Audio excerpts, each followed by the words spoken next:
오늘을 또 우리가 살펴보고자 하는 것은 또 70인 전도를 통하여서 주님의 선한 말씀을 우리가 한번 살펴보고자 합니다.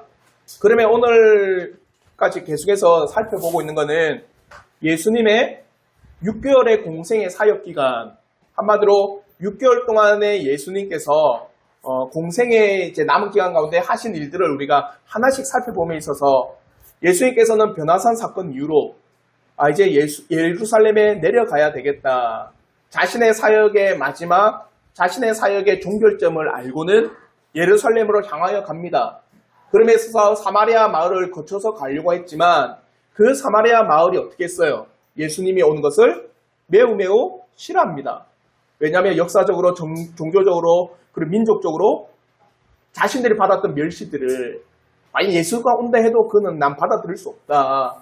그러니까 예수님께서는 인간적인 방법이 아니라 늦더라도 둘러서 예루살렘으로 갑니다. 그 가는 가운데 또 3명의 예수를 따르겠다. 한 명은 내가 예수님을 쫓겠습니다. 또 한 명은 예수님께서 너 나 따르라. 또 한 명은 내가 주님을 따라가겠습니다. 이 3명을 통하여서 과연 신자는, 예수님을 따르는 자들은 어떤 동기, 목적, 마음의 간절함을 가지고 나가야 되는가? 그러면서 여우도 굴이 있고 공중의 새도 집이 있으나 인자는 머리 둘 곳이 없다. 이 말씀을 통해서 과연 예수를 따르는 동기는 세상의 권력, 세상의 힘이 아니라 진정 예수가 주는 참된 복음, 내 영혼의 구원함, 내 영혼의 건짐, 이게 정말 진정한 동기와 목적이 돼야 된다. 그러니까 이어서 뭐라고 합니까? 죽은 자들은 죽은 자를 장사하게 하고 너는 나를 따르라. 한마디로 세상의 일은 세상의 일에 맡기고 우리가 정말 간절히 바라고 정말 간절히 원해야 되는 것은 내 영혼의 구원함이 아니냐, 하나님 나라의 복음이 아니냐. 그걸 또 말씀하는 것 더불어서 또 한 명은 내가 예수님을 따르겠지만 어떻게 하는 겁니까? 내 집에 가서 먼저 허락을 받고 내가 예수를 따르겠다. 이 말이 뭡니까? 너의 영혼에 대한 그 구원함, 네 영혼에 대한 간절함이 있다면 우리는 쟁기를 잡고 뒤를 돌아보는 자가 아니다. 생각해 보십시오. 여러분에게 간절함이 있다면 그 간절함을 목적에서 나가는 거지. 그 간절함이 있는데 뒤를 돌아본다? 그는 간절함이 아닐 수 있다는 거예요. 그러니까 주님께서는 과연 너의 영혼의 그 구원함, 네 영혼의 죄로부터 건짐, 정말 그 죄사함과 하나님 나라와 그 복음에 대한 그 동기와 목적과 간절함과 열망으로 찾고 있다면 어떻게 하라? 그 길로 온전히 걸어가라. 그래서 정말 예수를 쫓는 자들, 정말 하나님 앞에 참된 신자는 세상의 그 권력과 세상의 이익의 목적이 아니라 그 죄사함의 영혼의 은혜, 내가 정말 하나님의 복음 안에서 죄사함의 놀라운 은총, 그러면 그 간절함을 통해서 끊임없이 누굴요? 예수를 갈망하고 쫓고 나간다는 겁니다. 아시겠죠? 그러면서 이제 주님께서 가는 길에 그렇게 3명을 통해서 참된 길을 찾는 자들, 정말 참된 예수를 쫓는 자들이 누군지를 알려주시고 이제는 각 마을마다 누굴 보냅니까? 70인을 보내요. 왜 보내는지 우리는 지난주에 살펴봤습니다. 뭡니까? 공생의 6개월 기간에 예수님께서 가지신 육체의 한계, 한 곳에만 머물 수밖에 없으니까 어떻게 한 거예요? 각각 2명씩 묶어서 70인을 파송을 했어요. 그래서 각 마을마다 주의 복음을 전하게 하시고 각 마을마다 예수 그리스도의 놀라운 은총을 선포케 하셨습니다. 그러면서 주님께서 그렇게 파송할 뿐만 아니라 그들에게 한 당부의 말씀도 있습니다. 너희들이 각 마을, 각 집에 가거든 뭐하라? 먼저 추수할 것은 많되 일꾼이 부족하니 훗날 하나님의 이 놀라운 은총의 사역, 복음의 사역을 위하여서 일꾼을 보내주십시오라고 아버지께 간구하라. 그러면서 서로 동력하며 협력하여 하나님 나라의 일들을 충실히 이루어 나가라고 합니다. 그리고 두 번째 뭡니까? 지금 너희들이 가는 곳이 어디인지를 잘 주의하여 살피라. 너희들이 가는 곳은 평안하고 안락하고 무언가 내 삶이 만족되는 그런 곳이 아니다. 너희들이 가는 곳은 어디다? 이리 가운데 가는 어린 양과 같다. 원수와 같고 진리를 뜯어 먹으려고 하고 진리를 회방하는 그곳에 가면은 우리가 정신을 차리지 않으면 어느 순간인가 잡아 먹혀버린다는 거예요. 그걸 주의하여 당부를 주셨어요. 그와 더불어 또한 당부하신 게 뭡니까? 복음을 위하여서 파송을 받았다면 그 복음의 진리를 위하여서 잡다하고 사소한 것들이 있더라면 과감하게 끊어내라. 70인들을 왜 파송하셨습니까? 하나님의 복음 때문이잖아요. 근데 그 복음을 전함에 있어서 방해하는 것들이 있다면 우리는 과감하게 그것을 끊어내고 정돈하고 잘 정리해서 복음의 일에 방해받지 않도록 때로는 내 삶의 시간들, 내 삶의 계획들, 때로는 내 삶의 여러 가지 일들을 잘 정돈할 필요가 있어요. 주님께서는 그것을 당부를 해주셨습니다. 그러나 오늘 본문을 통하여서 그렇게 당부한 말씀뿐만 아니라 그러면 너희들이 가서 뭘 해야 될 건지도 말씀하고 계시고 그와 더불어서 복음을 받아들이는 사람이 많을까요? 거부하는 사람이 많을까요? 왜냐? 지금 이 70인들이 가는 곳이 어딥니까? 1인대 가운데잖아요. 맞죠? 그러니까 복음을 받아들이는 마을보다는 거부하는 마을이 더 많겠죠. 그럴 때라도 너희는 연연해하지 말고 복음을 전해야 됨을 오늘 본문을 통해서 가르쳐 줍니다. 그래서 우리가 나누고자 하는 것은 5절부터 9절의 말씀을 통해서 70인 파송자들이 해야 할 것과 더불어 10절과 11절을 통해서 복음의 사역의 결과 너무 연연해하지 말 것을 우리에게 말씀하고 있습니다. 그와 더불어서 한번 교훈을 한번 살펴보도록 하겠습니다. 첫째입니다. 70인 전도자들이 각 마을, 각 집에 들어갔을 때 뭘 해야 되느냐? 첫 번째, 뭘 빌라? 평안을 빌어라. 그게 뭐냐? 5절 말씀입니다. 우리 한번 누가복음 10장 5절 말씀 다 같이 한번 읽겠습니다. 시작. 어느 집에 들어가든지 먼저 말하되 이 집이 평안할 지어다 하라. 그러면은 우리가 알아야 되는 게 있습니다. 70인들이 어느 집에 가든 어느 마을에 가든 먼저 말하라? 평안이 있기를 빌어라. 그러면 이 평안이 뭔지를 알아야 되겠죠. 평안이 뭘까요? 우리 흔히 이를 말하잖아요. 평안하십시오. 때로는 우리가 문자를 보내고 와서 평강에 있길 바랍니다. 평안하길 바랍니다. 그래서 문자 끝에도 아니면 대화 끝에도 카톡 끝에도 그렇게 해서 보내는 경우가 많습니다. 그러면 우리가 생각하는 그 평안은 뭘까 도대체? 주님이 말씀하시니 너희가 제일 먼저 할 것은 그 가정 가운데 그 마을 가운데 평안이 있기를 빌어라. 그러니까 이 평안을 우리는 정말 중요하게 여겨야 됩니다. 평안이 뭘까요? 내 삶에 아무런 폭풍우가 없고 내 삶이 물 흐르듯이 고요하게 흘러가는 그게 평안일까요? 주님이 그 평안을 빌려고 하셨을까? 아닙니다. 잘 보십시오. 사람과 하나님은 근본적으로 지금 어떤 상태입니까? 원수고 불하고 하나님과 사람은 근본적으로 대적의 관계에 있습니다. 아시겠죠? 그러면 주님께서는 이 70인을 무엇 때문에 보낸 겁니까? 복음, 맞죠? 복음을 위해서 보낸 거고 복음을 위해서 그들에게 파송한 겁니다. 그러면 주님께서 그들에게 평안을 빌라라고 하는 것은 근본적으로 하나님과 인간의 불화 가운데서 뭐가 있기를? 평안이 있기를 간구하라는 거예요. 그럼 그게 뭘까요? 죄상. 하나님과 인간이 불화한 모든 관계에서 과연 근본적으로 하나님과 너희들이 화목하고 평안할 수 있는 거, 그걸 간구하라. 복음입니다. 어느 마을에 가든 어느 가정에 가든 하나님께서 우리에게 주시는 놀라운 복음의 사실들을 너희는 먼저 잊기를 간구하라. 복음이 아니고서는 결코 하나님과 화목하는 것, 하나님과 평안한다는 것은 있을 수가 없습니다. 오로지 복음만이 하나님과 분쟁을 종식시키고 하나님과 사람 사이에 평안이 있게 해주는 유일한 도구가 뭡니까? 복음이라는 거예요. 그러니까 로마서 5장 10절의 말씀을 보십시오. 우리 한번 로마서 5장 10절의 말씀 다 함께 읽도록 하겠습니다. 시작. 곧 우리가 원수되었을 때에 그 아들의 죽으심으로 말미암아 하나님으로 더불어 화목되었은즉 화목된 자로서는 더욱 그의 살으심을 인하여 구원을 얻을 것이니라. 곧 우리가 원수되었을 때 누구랑 원수일까요? 하나님과 우리가 원수되었을 때 누구로 말미암아 그 아들의 죽으심, 한마디로 예수 그리스도의 십자가의 대속의 은혜로 말미암아 우리가 누구와 화목되었다? 하나님과 화목되었다. 이걸 강구하라는 거예요. 예수 그리스도로 말미암아 이제 우리가 하나님과 화목되었습니다. 우리 인간은 근본적으로 하나님과 불화한 관계였고 하나님과 원수의 관계였고 하나님과 우리는 결코 하나 될 수 없는 대적의 관계였지만 누가? 예수께서 십자가를 지시고 우리를 위해서 대속의 은혜를 베푸신 그 결과 우리가 하나님과 어떻게 되었다? 화목하게 되었습니다. 이걸 너희들은 가서 전해라.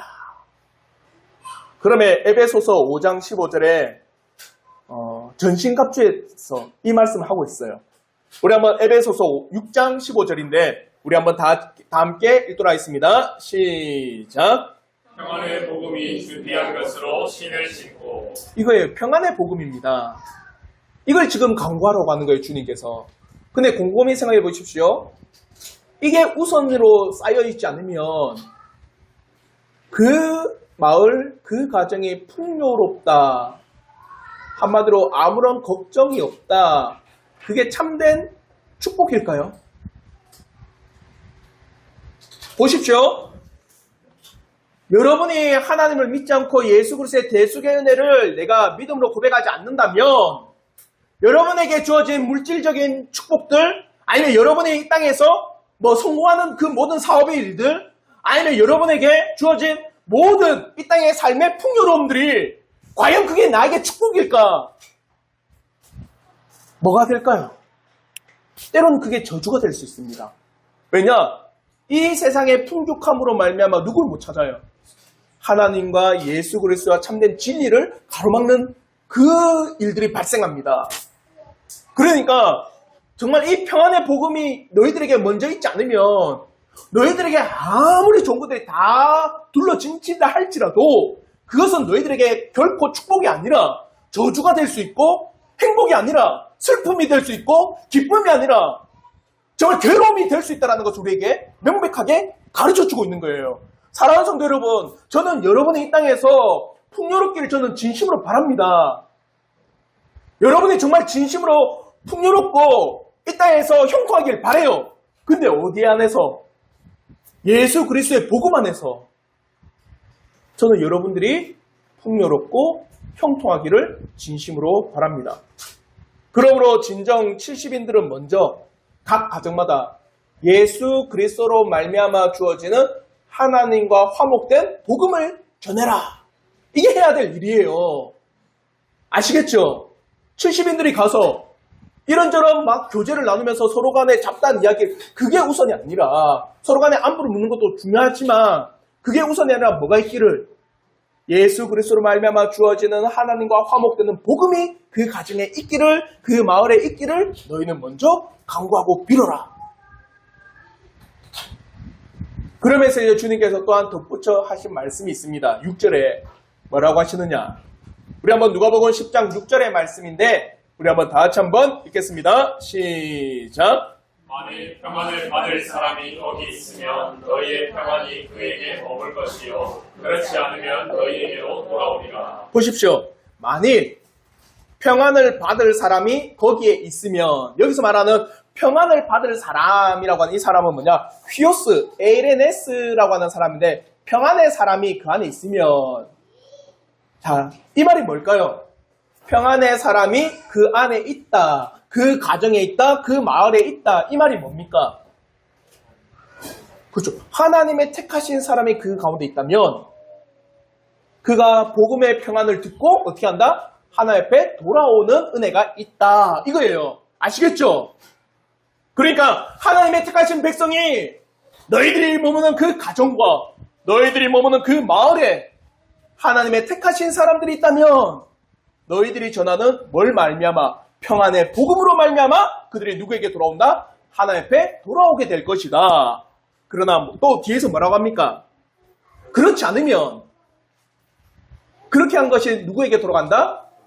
너희에게 돌아간다. 이 말씀을 많은 사람들이 오해를 합니다. 어떻게 오해하냐면 이렇게 이야기해요. 각 가정에 가면은 축복을 하라는 겁니다. 이런저런 축복을 마음껏 하래요. 근데 그 가정이 축복을 받을 만한 가정이 아니면 내가 빌었던 그 축복이 누구에게 온다? 나에게 온다고 그렇게 이야기를 해버립니다. 맞을까요? 아닙니다. 그 말씀을 말하는 게 아니에요. 보십시오. 자, 이걸 잘 들으셔야 돼요. 70인들이 파송받은 이유와 목적은 뭡니까? 복음이죠. 맞죠? 그러면 보십시오. 그 복음을 위해서 파송을 받았고 복음을 위해서 뭡니까? 주님께서 보냄을 받았다면 70인들이 해야 되는 게 뭡니까? 복음을 전하고 복음을 외치고 복음을 알려주는 일입니다. 그런데 그 일을 하지 않았다. 누구 책임입니까?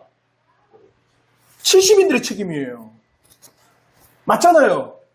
예를 들어서 우리 교회는 제가 하나님께서 세움을 받았다? 그럼 제가 여러분에게 세상의 사상만 늘 끊임없이 이야기한다면 주님께서 목회자를 세우고 주님께서 뭡니까? 이 땅에 복음의 전도를 세운 이유는 예수 그리스도의 복음을 전하라고 한 건데 그러지 않고 세상의 사상과 자신의 끊임없는 이야기를 전했다면 그 책임은 누구에게 있는 거예요? 저에게 있는 건 맞죠? 제대로 하나님의 일을 하지 않았다는 거예요. 근데 70인들이 복음을 위해서 파송을 받고 복음의 일을 전했는데도 불구하고 그 안에 택하신 백성이 없다면 자기는 그 책임을 다 감당했기 때문에 하나님 앞에 부끄러울 게 없는 거예요. 그러니까 자기에게 돌아온다라는 거예요. 이해가 되세요? 무슨 말인지 알겠죠?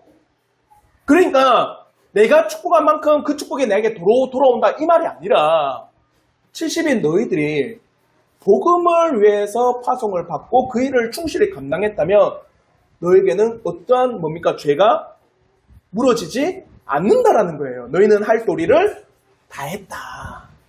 그러니 그 평안, 죄로부터 우리가 건짐을 받은 게 평안이잖아요. 그러니까 너희가 그 죄로부터 건짐을 받은 그 평안이 너에게 돌아가겠다. 그 말입니다. 아시겠죠?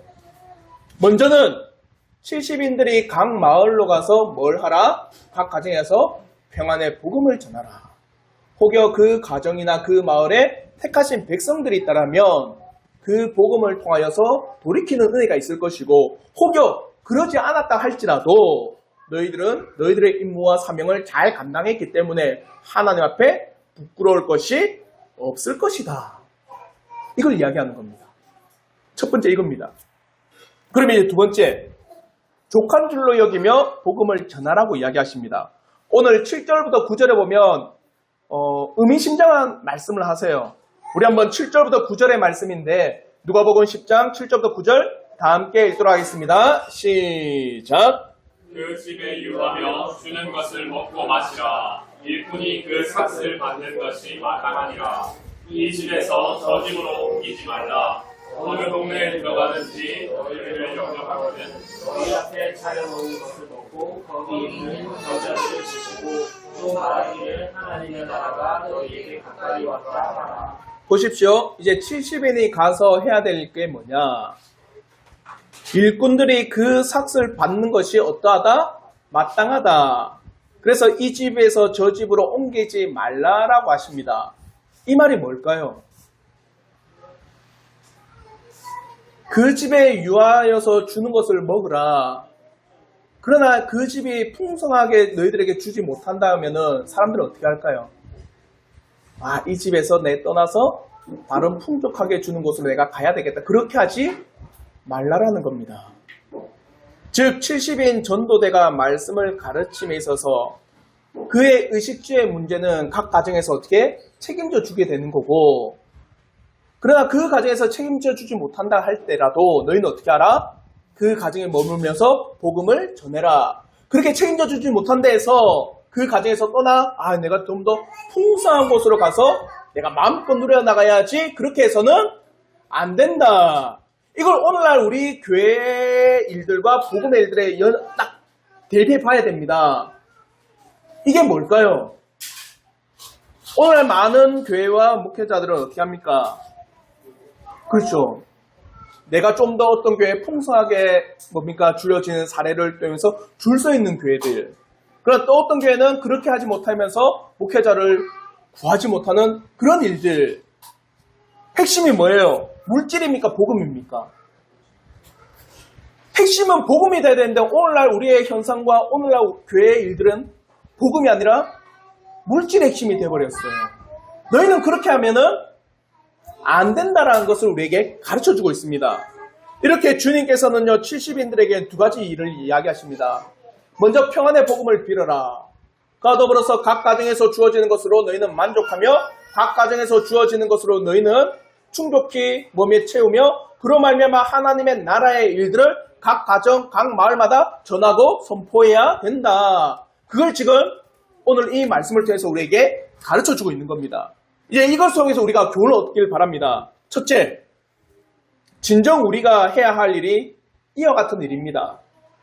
진정 신자들과 교회들은 각 가정에 내 지인과 내 이웃과 내 주위의 사람들에게 가장 바라고 소망해야 되는 것이 그들이 하나님과 불화하는 그 가운데 진정 참된 복음을 통해서 하나님과 화목하고 하나님과 화평하기를 간절히 기도해야 됩니다.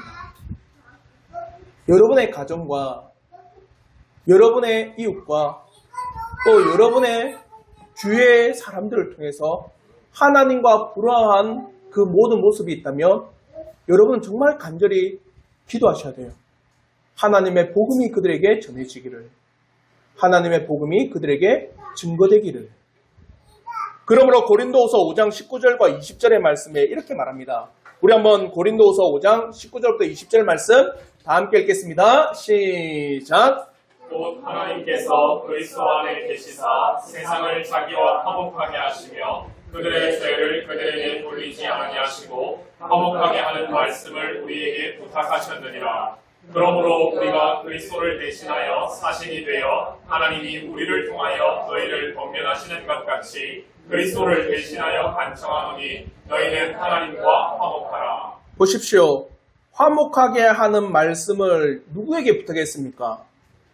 우리에게 부탁한 거예요. 우리라고 하는 그 당시에 고린도 지역에 있는 교회들, 그 교회들이 하나님과 화목하게 하는 말씀, 화목하게 하는 말씀이 뭘까요? 복음의 말씀을 그 고린도 교회에 부탁했다. 그러니까 고린도 교회는 뭘 해야 된다? 복음의 말씀을 전해야 된다. 그 가운데 각각의 뭡니까? 전체 우리가 이런 공동체, 우리 이 교회뿐만 아니라 우리 각각이 또한 하나님 앞에 이 복음의 말씀을 또한 전하고 증거하는 사람으로 세우셨다. 그로 말미암아 우리를 뭐라느냐? 우리가 그리스도를 대신하여 뭐가 되었다? 사신이 되었다. 우리는 누구다? 그리스도의 사신이다. 사신이 누굽니까? 사신이 어떤 사람이에요? 사신은 자기만을 전하는 사람이 아닙니다. 그건 사신이 아니에요. 사신은 누굽니까? 왕이 전하라고 한 그 말을 가지고 이웃 국가에게 아니면 이웃 마을에게 아니면 왕이 저곳에 가라면 그곳에 가서 왕은 이렇게 말씀하고 계십니다라고 하는 그 말씀을 전하는 게 누굽니까? 사신이에요. 그러니까 우리가 그리스도의 사신이다. 그럼 우리는 누구 말을 전해야 됩니까? 그리스도의 말을 전하는 게 우리라는 거예요. 교회고 성도고 우리 공동체가 되어야 된다는 사실입니다. 사랑하는 성도 여러분, 우리가 하나님 앞에 지금도 생명을 가지고 살아가고 있는 것 바로 하나님의 복음의 일 때문입니다. 우리가 이렇게 한 교회로 모여서 함께 교제하며 교회를 세워 나가는 것은 우리가 큰 권력을 쟁취하기 위해서입니까? 지금 이렇게 조그마한 무리가 모여있고 나중에는 사람들이 더 많이 모여서 뭐 수천 명, 수만 명 돼서 이 사회 가운데 큰 권력의 일들을 내가 한번 진행해보자. 그러기 위해서 우리가 모여있는 겁니까? 아닙니다. 우리가 이렇게 한 공동체, 한 교회로 모여지게 만든 것은 우리로 말미암아 뭘? 화목하게 하는 말씀을 부탁하셨기 때문에 그래서 우리는 그리스도의 사신이 되어 뭘 전한다? 복음의 사실들을 전하기 위해 우리는 모였고 그 일들을 진행해 나가고 그 일들을 이루어 나가는 거다. 그러니까 필요한 게 있어요. 뭐가 필요하냐? 그게 두 번째 교훈입니다. 주님이 말씀하신 두 번째. 너희들은 각 마을에 가서 각 집에 가서도 그곳에서 주는 것을 먹고 마시라. 맞죠? 이게 뭐냐? 복음 전도자와 복음을 배우는 자들은 서로 협력하여 그 일들을 진행해 나가야 된다는 겁니다. 이게 뭐냐면 진정 우리는 복음의 사역자와 복음을 배우는 자로서 합당한 자세를 가져야 됩니다. 오늘날 교회의 가장 큰 문제 중에 하나가 뭡니까? 목회자에 대한 부분들이 정말 큰 문제로 많이 대두되고 있습니다. 물론 목회자의 비리적인 일들, 좀 추문적인 일들이 문제가 되는 것도 있지만 더 큰 문제 중에 하나는 뭐냐면은 그 사례, 그 부분이 매우 큰 문제로 지금 대두되고 있는 현실이에요. 어떤 교회는 너무나도 많은 사례를 줘서 목회자가 풍족해져서 어떤 일에 관심이 더 많아질까요? 목회자를 엄청나게 풍족하게 해주면은 목회자가 그래 내 삶이 안정되니까 그럼 난 복음의 일에 기도하는 일에 더 전념해야지. 물론 그럴 수 있겠죠. 근데 많은 경우가 어떻게 되느냐, 그 풍족함을 가지고 세상의 일에 더 즐기는 일에 더 쓰여지는 게 많아요. 때때로는 이렇게 과감하게 또 표현하면 좀 안 되는데 골프 치러 다니면서 수많은 유흥을 즐기면서 왜 여유롭고 풍족하니까, 그러니까 그런 곳에 누가 가고 싶어하는 거예요? 많은 목회자들이 가고 싶어하고 줄 서 있는 겁니다. 근데 어떤 교회는 뭡니까? 목회자에게 줄 사례가 없으니 그 목회자가 어디에 신경을 쓰고 있는 거예요? 생계에 신경 쓰고 어떻게 하면 내가 더 가정을 꾸려나가고 그 생계에 신경을 쓰고 있으니까 복음의 일이라든지 기도의 일에 분만하게 되는 겁니다. 풍족한 것도 문제지만 그렇다고 생계를 엄청나게 어렵게 된, 이거 오늘 이게 한국교회의 큰 문제 중에 하나입니다. 그러니까 이제 총회적으로 어떤 일을 발생합니까? 목회자의 이중직에 대해서 이제는 허락하기를 이게 얼마나 큰 수치예요. 오늘 주님께서는 이 말씀을 통해서 뭐라느냐, 복음을 배우는 자와 복음을 가르치는 자는 그에 대한 합당한 의무들이 있다. 이건요, 구약 때부터 끊임없이 이어져온 말씀입니다. 그거는 뭐냐, 목회자와 복음을 전하는 자들을 풍족하게 만드는 그게 아니라 무엇 때문에? 복음을 전하는 일 때문에. 복음을 전함에 있어서 그 일들이 방해받지 않기 위해서 그 일들을 생계적인 부분들 또한 목회자의 생활적인 부분들을 책임져 주는 거다. 그러니까 주님께서는 갈라디아서 6장 6절에도 동일하게 말씀합니다. 우리 한번 갈라디아서 6장 6절의 말씀 다 함께 읽겠습니다. 시작. 가르침을 받는 자는 말씀을 가르치는 자와 모든 좋은 것을 함께하라. 자, 이 가르침을 받는 자는 누굽니까? 바로 복음을 배우는 자들. 그리고 말씀을 가르치는 자는 누굽니까? 목회자들. 오늘날 주님께서 세우신 직분자들. 그러면서 말씀을 가르침을 받는 자와 말씀을 가르치는 자는 모든 좋은 것을 어떻게 하라? 함께 하라.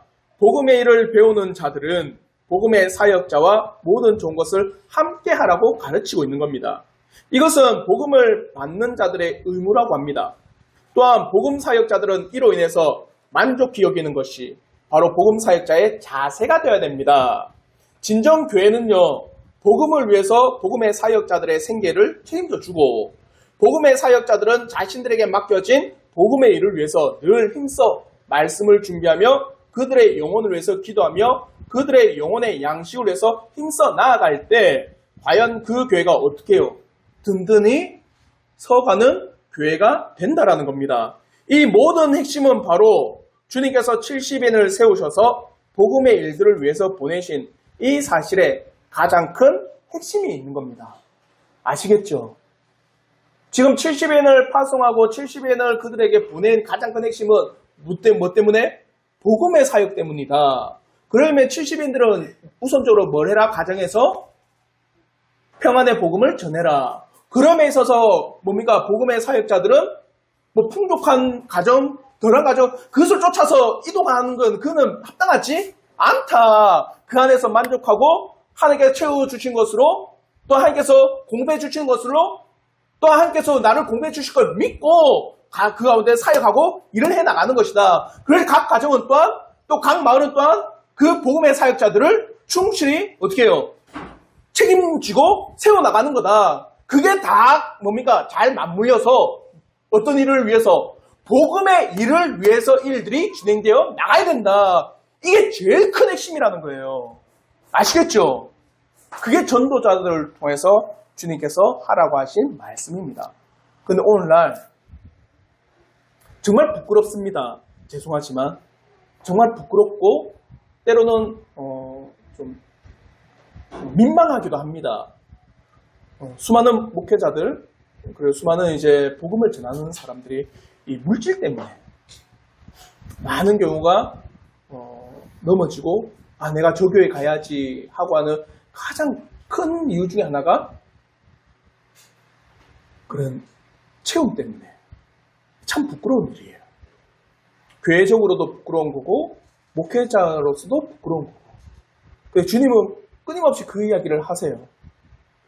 보십시오. 구약시대 때 12지파 가운데 이 땅에 기업을 안 준 지파가 있습니다. 누굽니까? 레위 지파는 기업을 안 주셨어요. 근데 기업을 안 주는 대신 뭘 주신 줄 아세요? 각 지파마다 그들이 들어가서 기거할 수 있도록 하셨어요. 그러면 12지파 중에 11지파는 레위 지파들을 다 받아들이고 그 안에서 생활하도록 만들어 주셔야 되는 겁니다. 그러니까 한 지파마다 레위 지파의 몇몇은 보존하고 그들이 잘 생활할 수 있도록 그들이 잘 이 땅에 살아갈 수 있도록 그들을 보존해 주는 게 각 지파의 역할이었습니다. 그게 깨어진 때가 언제입니까? 그게 완전히 무너진 때가 있어요. 사사시대가 그랬습니다. 그러니까 사사기에 보면 한 레위인 사람을 어떻게 합니까? 자기 가정에 대하여 제사장을 세워버리는 거예요. 지파 가운데 세운 사람을 어떻게 해요? 가정에 데려와서 넌 이제 내 제사장에 그럼 하나님께 복을 빌면 내가 복을 받겠지. 그냥 다른 사람 그 레위 또 데려와가지고 너 내 가정의 제사장에 그러니까 그 모든 사회가 구조가 무너져버리니까 그 사회가 어떻게 된 겁니까? 하나님의 말씀도 사라지고 하나님의 복음의 사실도 가려져 버리니 사사기의 가장 큰 핵심의 말씀 내 소견에 옳은 대로 행하였더라라는 게 나오는 거예요. 가장 큰 핵심은 뭐냐? 복음입니다. 그 복음의 일을 위해서 일들이 진행되어 나가요. 교회라든지 성도라든지 목회자라든지 그 모든 복음의 일들을 위해서 충실히 진행해 나갈 때 하나님께서는 그것을 든든히 세우시고 그 일들을 진행해 나가신다라는 거예요. 이것을 꼭 기억하시기를 진심으로 바랍니다. 그러면 있어서 이제 두 번째 자요. 70인들이 복음을 들고 갔을 때 서론에서 이야기했지만 그 70인들을 받아들이는 것보다는 거부하는 것이 더 많겠죠. 그럴 때 주님이 뭐라고 하시느냐? 10절을 보십시오. 우리 한번 누가복음 10장 10절 다 함께 읽겠습니다. 시작. 어느 동네에 들어가든지 너희를 영접하지 아니하거든 그 거리로 나와서 말하되. 한마디로 영접하지 않는다, 받아들이지 않는다, 환영하지 않는다. 그러니 70인 전도자들이 각 마을에 도착했을 때 너희들이 환영받지 않고 그리고 받아들이지 않는 경우가 있다고 한다면 어떻게 알아? 그게 바로 11절 뭐라고 하시느냐? 발에 먼지라도 떨어내라. 한마디로 너희는 상관없게 여겨라. 우리 한번 11절 말씀인데 우리 한번 다 같이 한번 읽겠습니다. 시작.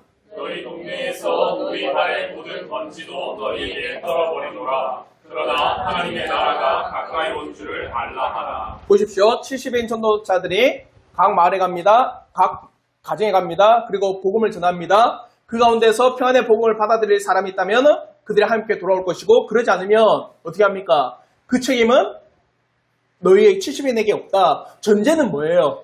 70인 전도자들이 뭘 전할 때? 복음에 대한 확실한 사실들을 전한다는 전제가 있습니다. 아시겠죠? 그렇게 전했을 때 그를 영접하지도 않고 받아들이지 않으면 너희는 발에 있는 먼지를 떨어버려라. 이게 무슨 말입니까? 그와는 나는 상관이 없다. 나는 최선을 다해서 뭘 했고 복음을 전했고 그들이 받아들이지 않았고 그들이 그것을 훼손하였고 그들이 그것을 외면했기 때문에 나는 더 이상 그들에 대한 책임이 전혀 없다. 그래 발에 먼지라도 떨어버려라. 상관없이 여겨라.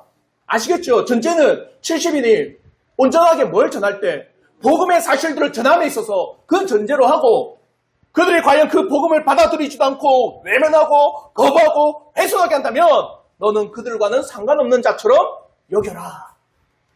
아시겠죠? 그러면 70인들은 최선을 다해서 뭘 해야 됩니까? 복음을 전해야 돼요. 여러분이 그 일들을 위해서 기도해 주시길 바랍니다. 우리 교회가 또 주님이 세우신 목회자가 과연 그 강단에서 복음의 사실들이 정말 최선을 다해서 전파되고 선포될 수 있기를, 그는 여러분의 영혼 때문입니다. 여러분에게 있는 믿음 때문이에요. 그걸 위해서 정말 최선을 다해서 기도를 하셔야 됩니다. 그러면서 뭡니까? 이 70인들은 복음을 최선을 다해서 전하고, 그랬을 때 받아들이지 않는 일들이 있다면 발에서 먼지를 떨어내버려라. 그래서 뒤에서 정말 중요한 말씀하십니다. 그러나 뭐가 가까이 왔다는 걸 알아? 하나님의 나라가 가까이 온 줄 알라. 하나님의 나라가 가까이 왔다라는 것은 누가 오실까요? 예수께서 다시 오신 날이 가까이 온 줄을 알라라는 겁니다. 언제입니까? 모르겠죠. 근데 그 현상을 보고는 주님의 때가 가까이 왔구나라는 것을 깨달아라. 그 현상이 뭐예요? 복음을 전해도 받아들이지 않고 외면하고 거부하는 그런 모습들을 너희가 계속해서 본다면 누가 가까이 온 줄 알라? 하나님이 가까이 온 줄 알아라. 이게 무슨 말일까요? 보십시오. 주님은 누가복음 18장 8절에서 분명히 이렇게 말씀하십니다. 우리 한번 누가복음 18장 8절인데 다 함께 한번 읽도록 하겠습니다. 시작. 내가 너희에게 이르노니 속히 그 원한을 풀어주시리라. 그러나 인자가 올 때에 세상에서 믿음을 보겠느냐 하시니라. 그 원한을 풀어준다. 복음을 위해서, 하나님을 위해서, 예수를 위해서 살아갔던 그 사람들이 받았던 핍박과 고난과 어려움과 큰 괴로움을 언제 주님이 다시 오시면 다 풀어주겠다. 근데 주님이 다시 오신 이 세상을 딱 보니 뭐가 없다? 믿음이 없는 그 현실을 내가 보겠다라는 거예요. 사랑하는 성도 여러분, 보십시오. 창세로부터 지금까지 하나님의 택하신 백성들이 다 돌아오고 있습니다. 한 사람도 빠짐없이. 그럼 마지막 때까지 하나님의 택하신 백성들은 다 돌아오게 되면 그날이 언제입니까? 종말이잖아요. 맞죠? 주님의 택하신 백성들이 다 돌아오면 종말입니다. 그러면 세상이 가면 갈수록 하나님의 택하신 백성들이 있겠죠? 그들이 점점점 다 돌아오면 마지막 세상 끝날에는 없다라는 거예요. 맞죠? 그러니까 믿음을 볼 수가 없다라는 겁니다. 그때가 언제다? 마지막 때다. 그러니까 세상 택한명이 다 돌아왔기 때문에 종말이 있는 거예요. 이게 뭐냐면 여러분이 혹시 강원도 가면은 종류석 있잖아요. 맞죠? 종류석 보고 사람들이 뭐라고 합니까? 와, 이거는 5억 년 된 종류석, 이거는 10억 년 된 종류석, 그래서 이거 무슨 백악기 때 다 구라입니다. 가짜입니다. 그거 아니에요. 왜? 종류석의 그 재료는 뭡니까? 석회예요, 석회. 아시겠죠? 그 석회가 처음에는 석회의 총량이 있겠죠? 그 흐르는 강에. 처음에는 100의 석회가 흘러서 점점점 쌓일 때는 어떻게 쌓입니까?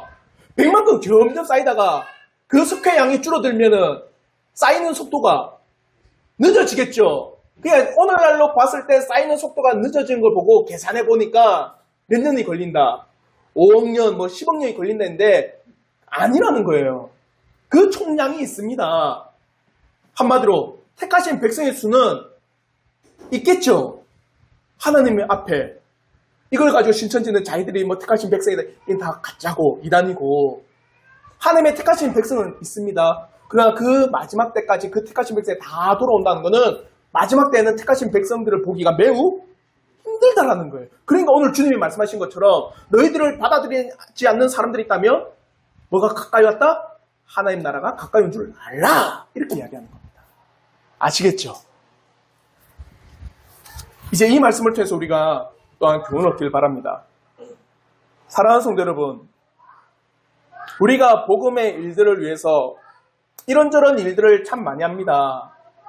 여러분들도 여러분의 믿음을 통해서 또 여러분의 죄사함을 위해서 말씀을 읽고 때로는 찬송하고 기도하면서 여러 가지 일들을 합니다. 교회적으로도 이 복음의 일들을 많이 해요. 때로는 세미나를 하기도 하고 이런저런 행사를 하기도 합니다. 근데 때로는 우리가 기대했던 바만큼, 우리가 생각했던 바만큼 그게 잘 보여지지 않으면 우리는 어떻게 합니까? 실망하고 낙심하고 때로는 절망도 합니다. 왜 이렇게 됐지? 왜 이렇게 복음을 전하는데 없지? 그렇게 하지 말라라는 거예요. 고린도전서 3장 6절을 보십시오. 뭐라고 하느냐? 우리 한번 고린도전서 3장 6절의 말씀 다 함께 읽겠습니다. 시작. 나는 심었고 아볼로는 돌을 주었을 때 오직 하나님께서 자라나게 하셨나니. 바울은 심었습니다. 그 심은 것 가운데 아볼로는 놀라운 물을 주었어요. 근데 자라나게 하는 이는 누구다? 하나님이다. 바울과 아볼로는 자기가 할 일을 다 했습니다. 하나님께서 자라나게 하시고 열매를 거두시는 거지. 바울과 아볼로가 열매 자라라, 내가 이제 열매 거둘 수 있겠다라고 기대하면은 바울과 아볼로는 뭘 할까요? 실망하고 낭망하고 절망하겠죠. 우리의 역할은 열매를 거둘 수 있는 능력의 역할이 아니라 우리의 역할은 복음을 위해서 힘써 전하는 게 우리의 역할입니다. 그것 때문에 때로는 좋은 결과가 나타날 수도 있고 때로는 우리가 생각한 것만큼 결과가 안 나타날 수 있을지라도 너희는 어떻게 알아? 실망하거나 낭망하거나 절망하지 마라. 그날이 하나님이 가까이 온 줄 알고 너희는 너희들의 일에 대해서 열심을 다해라. 아시겠죠? 그러니 우리는요, 하나님의 복음을 위해서 일을 할 뿐입니다.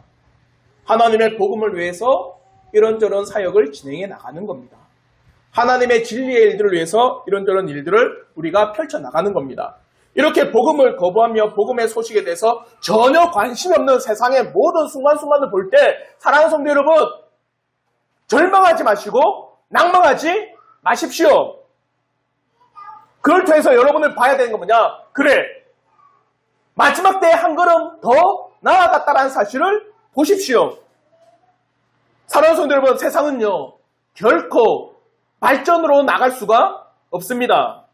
세상의 발전과 발달이 결코 지속되지 않습니다. 결코 세상은 더 좋은 환경으로 바뀌지 않습니다. 절대 그렇지 않아요. 보십시오. 2000년 전에 예수님의 시대와 오늘날 시대의 과학과 문명과 기술과 의료의 수준은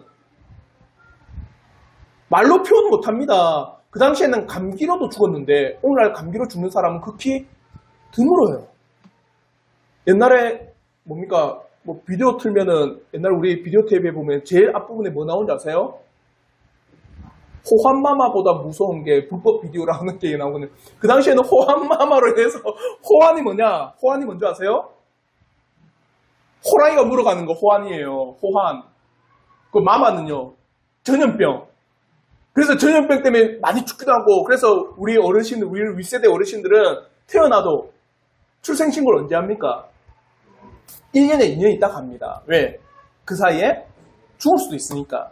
그만큼 질병이 그 당시에는 많은 생명을 앗아갔던 일들. 근데 오늘날 그렇게는 안 죽어요. 신생아 생존율이 얼마나 높은데요.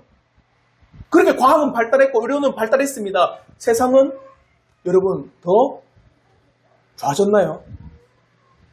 비인격적이고 비인간적이며 매우 잔인하게 바뀐 게 세상입니다. 과학이 발달할수록 더 잔인해지는 것 같아요. 의료기술이 발달할수록 사람들은 더 잔인해진 것 같습니다. 그런 것을 볼 때 여러분, 어떻게 하나님의 복음이 이 땅에 선포되고 외쳐지고 유튜브나 SNS나 아니면 영상으로나 TV로나 수많은 매체를 통해서 전해진데 왜 세상은 이렇게 복음 가운데 안 나가지 실망할 필요가 없습니다. 물론 안타까워해야죠. 슬퍼는 해야 됩니다. 그러나 절망하지 마시고 그날은 언제나 하나님의 나라가 가까이 온 줄 알고 우리는 하나님의 복음을 더 충실히 전하는 역할을 감당하셔야 돼요. 아시겠죠? 이게 오늘 이 말씀을 통해서 우리에게 주는 교훈입니다. 자요, 첫 번째, 우리가 지속적으로 해야 될 일은 뭐냐? 바로 복음의 일이다. 그 복음의 일을 위해서 복음을 가르치는 자와 복음을 배운 자들이 협력하여 세워 나가야 된다. 그와 더불어서 그 복음을 전함에 있어서 때로는 우리가 기대했던 것만큼 어떻게 해요? 복음의 놀라운 진보가 일어나지 않더라도 우리는 절망하거나 낭망하지 말고 우리에게 주어진 바 복음의 일을 우리는 충실히 감당해 나갈 뿐이다. 그런 모습을 볼 때는 하나님의 나라가 이제 가까이 왔구나를 깨닫고 더욱더 열심을 다해 하나님의 복음의 일을 매진하시는 우리 온 성도들 되기를 주님의 이름으로 축원합니다.